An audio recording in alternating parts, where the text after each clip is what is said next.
गाय आमची आज ह्याला झालेली आहे. आज हे गाय येण्याची शक्यता आहे. बसूट करत आहे की 9 महिने 5 दिवस हिला गाभा जाऊन झालेला आहे. बघा हिला थोडा त्रास होत आहे, हे करीत आहे.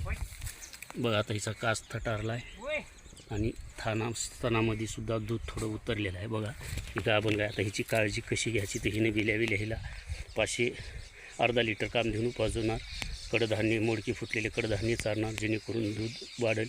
हिचा झाड व्यवस्थित पडल्याच्यानंतर हिला पाणी आणि थोडंसं गहू धान्य देणार आणि कोटा साफ करणार.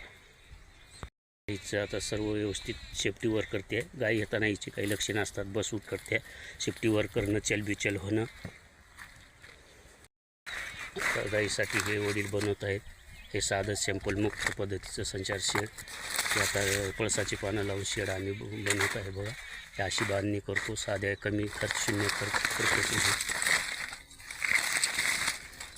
बघा असं पानं लावून असं बांधणी करून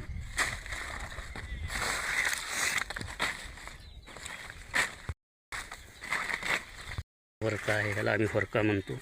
अगोदर तशी बांधणी केलेली आहे. अशा पद्धतीने गाईसाठी शेड चालू आहे आमचं. बघा हे पारंपरिक पद्धत. एवढं शेतखंड असतं आणि हे वातावरण असतं. पावसाळ्यात खूपदा, हिवाळ्यात गरम आणि उन्हाळ्यात अतिशय थंड.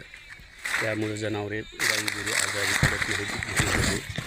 हे आम्ही बनवतो झाडाचे. बघा हे त्याची थाट बांधणी आता चालू आहे.